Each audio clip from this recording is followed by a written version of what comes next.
बड़ी खबर, कोचिंग हादसा मामले से जुड़ी इस वक्त की बड़ी खबर। मामले 5 आरोपियों को कोर्ट से लगा झटका।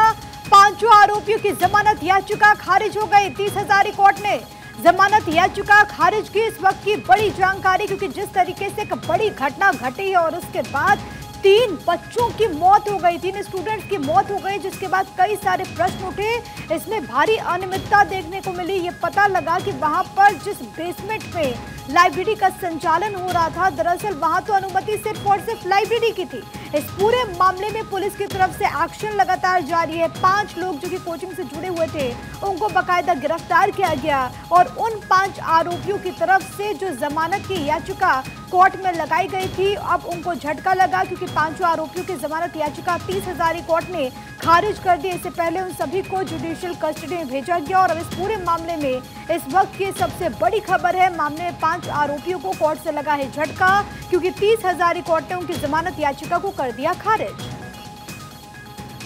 सुमित मेरे साथ, मेरे सहयोगी तमाम जानकारी के साथ इस वक्त कनेक्टेड हैं। सुमित, 30,000 कोर्ट से इन 5 आरोपियों को लगा है झटका, क्योंकि जमानत याचिका खारिज कर दी गई। कोर्ट की तरफ से क्या कुछ कहा गया? कोर्ट रूम में आज क्या हुआ?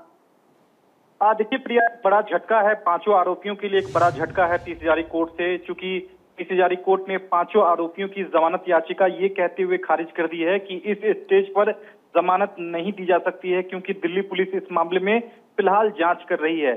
ऐसे में अगर जमानत दी जाएगी तो सबूतों को प्रभावित कर सकते हैं ये 5 आरोपी, क्योंकि 5 आरोपी में से जो 4 आरोपी हैं वो बेसमेंट के मालिक हैं और जो 5वां आरोपी है वो एसयूवी ड्राइवर है। अगर 5 आरोपी को जमानत दी जाएगी तो सबूतों और गवाहों को प्रभावित कर सकते हैं। इस लिहाज से कोर्ट ने 5 आरोपियों की जमानत याचिका खारिज कर दी है। इससे पहले दिल्ली पुलिस ने इन 5 आरोपियों की जमानत का बाकायदा विरोध भी किया था।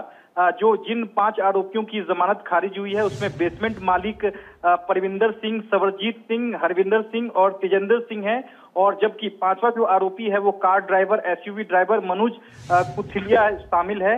मैं आपको बता दूं कि मनोज कुथुलिया की ओर से भी एक याचिका लगाई गई है, जिसमें गिरफ्तारी को, जो दिल्ली पुलिस की गिरफ्तारी को प्रिया उन्होंने चैलेंज किया है। उस पर भी आज 30,000 कोर्ट में सुनवाई हुई है और कोर्ट ने दिल्ली पुलिस को नोटिस जारी कर 7 अगस्त तक जवाब मांगा है। उनका कहना है, जो एसयूवी ड्राइवर है उनका कहना है कि उनकी गिरफ्तारी अवैध है, क्योंकि कार चलाना और उससे पानी बेसमेंट में जाना यह कोई अपराध नहीं है और ऐसे में यह जो गिरफ्तारी है वो अवैध है।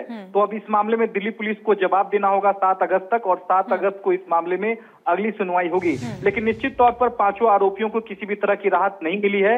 अब 30,000 कोर्ट के फैसले के खिलाफ 5 आरोपी जो हैं वो दिल्ली हाई कोर्ट का दरवाजा खटखटाएंगे जमानत के लिए। प्रिया, बड़ी बात जो सुमित कह रहे हैं वो ये कि 5 आरोपी में से जो एक आरोपी है, जो कि एसयूवी गाड़ी ड्राइव कर रहा था, उसकी तरफ से अपनी गिरफ्तारी को चुनौती दी गई है। उस पूरे मामले में क्या होता है वो देखना होगा। लेकिन बाकी के जो 4 आरोपी, और सबसे बड़ी बात सुमित, क्योंकि इस पूरे मामले में जो खुलासे हुए हैं उसमें ये पता चलता है कि कितनी लापरवाही बरती गई।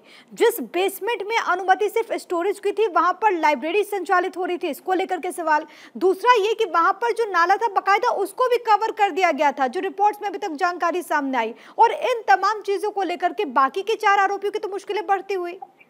बिल्कुल, देखिए कल जब सुनवाई हुई थी तो दिल्ली पुलिस ने कड़ा विरोध किया था और कहा गया था कि लाइसेंस जो है, जो एनओसी जो एमसीडी से मिली हुई थी वो स्टोरेज के लिए मिली हुई थी और इसमें बाकायदा लाइब्रेरी चलाया जा रहा था। और ऐसे में जो 4 आरोपी हैं उन्होंने इसमें गंभीर लापरवाही बरती है। लिहाजा इस पूरे मामले में उनको जमानत नहीं दी जानी चाहिए। अगर जमानत दी जाएगी तो सबूतों और गवाहों को प्रभावित कर सकते हैं, क्योंकि दिल्ली पुलिस अभी भी इस मामले में जांच जो है वो दिल्ली पुलिस की जारी है। आगे क्या होता है वो देखना होगा। फिलहाल के लिए बहुत धन्यवाद आपका।